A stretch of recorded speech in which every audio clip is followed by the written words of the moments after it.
سلام بنات، كي دايرين؟ نتمنى تكونوا بخير وعلى خير وانتم كتشوفوا لا فيديو ديال اليوم. رجعت لكم فيديو جديد ووصفه جديده وكذلك اقتراح جديد.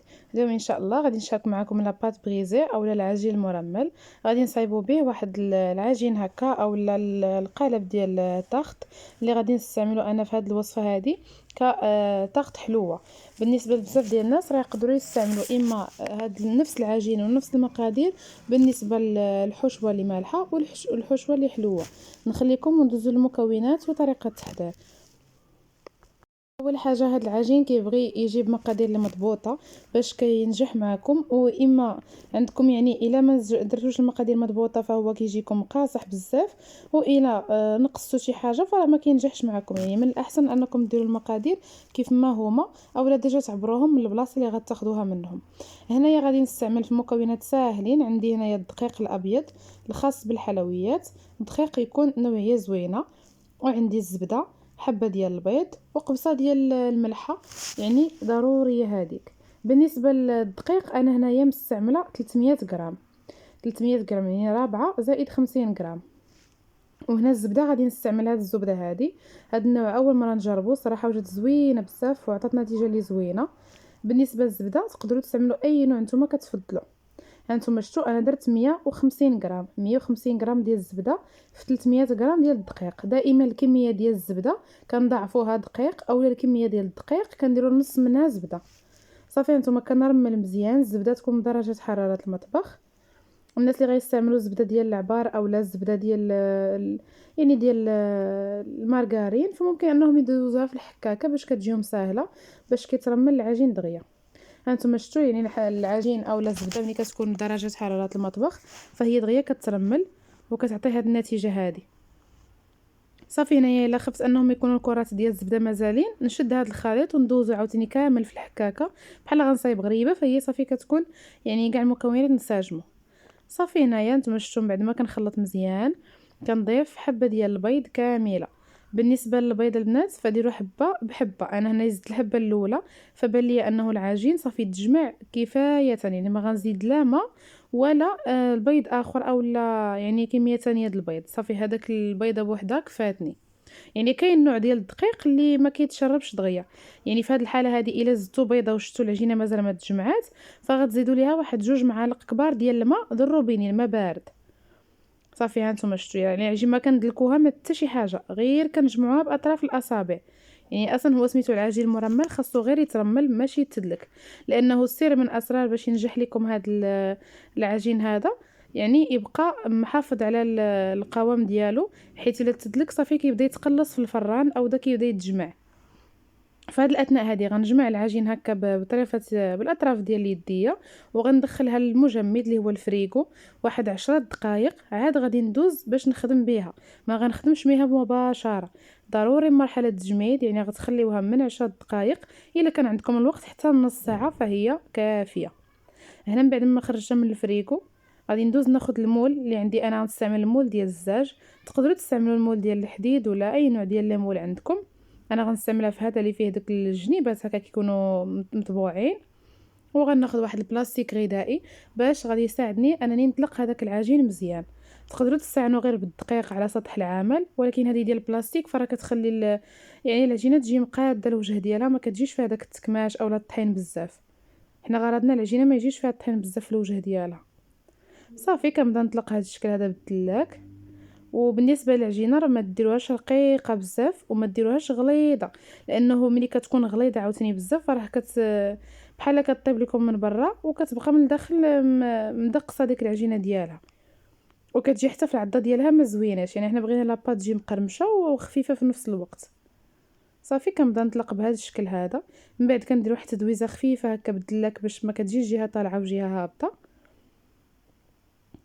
وهنايا في هذه الاثناء هذه اللي انا كنبدا ندلكها فالفران كنشعلو ضروري باش يسخن من قبل. هانتوما شفتوا صافي هذا هو السمك اللي غادي ندير، السمك بهذا الشكل هذا. وغادي نقادها كيف ما قلت لكم ما يكونش رقيق وما يكونش غليظ. بالنسبه للعجينه انا راه كنخدمها في هذه الاثناء وهي بارده من الفريغو مباشره، ما تسناوهاش حتى تطلق.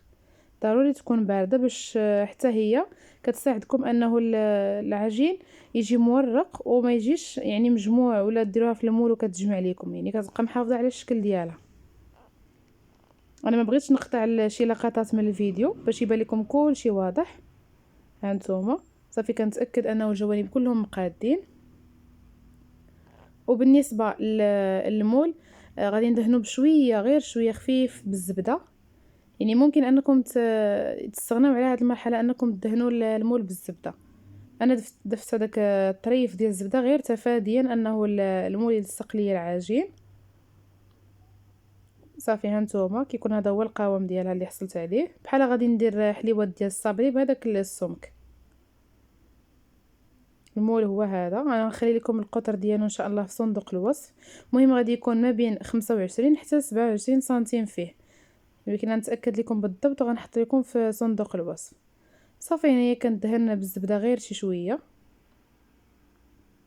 والفران في هذه الاثناء راه يعني راني مسخناه.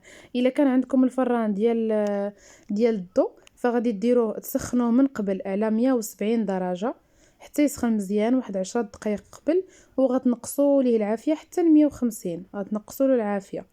كان عندكم الفران ديال الغاز يعني غتسخنوه من قبل، وملي غتبغيو تدخلوا هذا العجين هذا فراه غتنقصوا ليه الطياب، غتنقصوا ليه العافيه وديروا على نار مهيله. وبالنسبه للفران راه كيطيب من التحت هو الاول، عاد الا بغيتو تشعلوا عليه من الفوق باش كتذهب ممكن، اما هي راه غير من التحت صافي راه تحمرات وجا الشكل ديالها اولا المنظر ديالها محمر، فما تحتاجيش انني نشعل لها من الفوق باش تذهب. صافي كنديرها مباشره في داك المول من بعد ما دهنته بالزبده ورشيته برشه خفيفه ديال الدقيق، وكنبدا نقاد ليها الجوانب وكنضغط عليهم باش العجين كيدخل في هذوك يعني دوك التدرجات ديال المول. وهنايا ضروري ما انه العجين تسكوه بالفرشيطه. الا بغيتو تستغناو على هذه المرحله ديال انكم تسكوها بالفرشيطه فغادي تاخذوا اما مثلا واحد الكميه ديال الحمص ولا الكميه ديال اللوبيا البيضاء وغادي ديروها فوق منها باش ما تفاداو انه تنفخ لكم لاباط في الفران. صافي حيدت هذوك الزوائد وزدتهم في هذاك الجانب اللي بقى يعني اللي بقى خاوي من العجين. ضروري من هذه المرحله هذه كتاكدوا انهم مواصلين باش كيجي الشكل ديال لاباط زوين، ما كتخليو حتى شي بلاصه خاويه. وديك العجينه اللي غتشات لكم فممكن انكم ديروها دي مول صغيورين، يعني طاختوليت صغارين اولا لي كيش صغارين، كتجي حتى هي زوينه. هذه غير هنايا حيت باغا نستعملها انا كطاخت حلوه كبيره فضفت ليها درتها في هذا المول هذا. صافي هنا غنتكها كيف ما قلت لكم بالفرشيطه، اولا غادي ندير عليها واحد الكميه ديال اللوبيا ولا الحمص هكا باش ما كتنفخش، وكنطيبها على نار اللي مهيله. تقريبا في الطياب كتاخذ من نص ساعه حتى ل 45 دقيقه على حسب الفرن ديالكم والطريقه ديال الطياب، واش ثقيل ولا خفيف في الطياب ديالو. وبالنسبه للناس اللي باغيينها يعني مثلا يديروا فيها السكر سنيده فممكن انهم يديروا واحد، الا كنتو غديروها حلوه زيدوا 2 معالق كبار ديال السكر سنيده. كنتو غديروها مالحه فيكفي انه ديك القبصه الملحه اللي زدتو في الاول فقط. صافي كنتك الجوانب حتى هما ضروري وكندخلها للفران باش نوريكم الشكل ديالها النهائي ان شاء الله.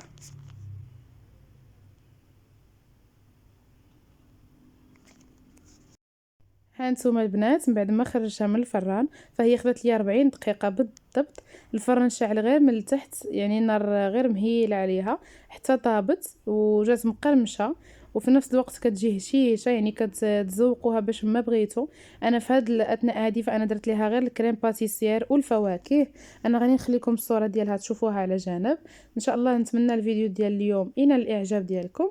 خليوا لي ارائكم في التعاليق، واذا جربتوها كذلك خليوا لي كيفاش جاتكم. نتلاقاو ان شاء الله في فيديو جديد واقتراح جديد. خليتكم في امان الله وبسلام عليكم.